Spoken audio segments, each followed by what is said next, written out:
About 30 minutes ago, the state rested in the trial of a Knoxville woman accused of killing a grandfather while drag racing on Magnolia Avenue.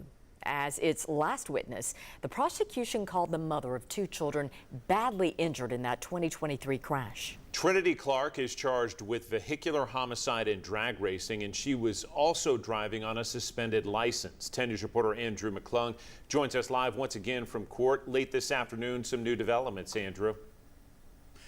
Yeah, again, the big development is that the state has officially rested their case this evening regarding the trial of Trinity Clark. Again, one of those co-defendants accused of drag racing on Magnolia Avenue back in January of 2023 that led to the death of Michael Williams and injuries of multiple children in that crash and other victims as well. We heard today from an officer from the Knoxville Police Department, but we also heard from Trooper John Capps with the Tennessee Highway Patrol, and he says that data they retrieved from Trinity Clark's vehicle determined that she was traveling at least 109 miles per hour before that crash, around 2 seconds before the crash impact. And again, we also heard from the mother, Nikki Tucker, and she spoke this evening about how she called in a to-go order. Her father was picking up the kids from school, and she called in a to-go order for Chinese food, and he was supposed to pick it up, and she got a phone call from the restaurant saying that he hadn't picked it up, so she started driving towards the restaurant, and that's when she found out that her kids and her dad were involved in that fatal crash. Got stopped because it was all taped off, and I saw a wreck, so I parked my car and I took off running towards the. Saw what car?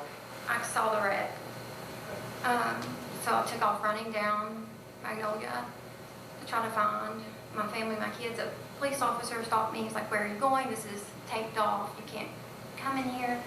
I told him I believe my family has been in a wreck. I told them what car he was in, and they said yes. Yes.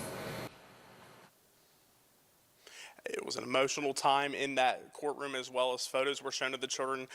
Tucker also talked about how when she got to the hospital later, she would learn that her father would pass away 15 minutes after she got to the hospital. She had heard on scene that there was potentially a fatality, and when she got to the hospital, just 15 minutes after arriving, she learned that was her dad. Her kids, she talked about the recovery they both had. They both now have lifelong disabilities from this crash.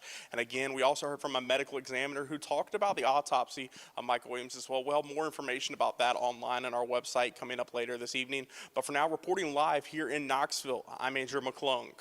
Andrew, thank you for that update. And we are streaming that trial live on WBIR+. You can watch that gavel-to-gavel coverage. Just download on your TV and watch for free.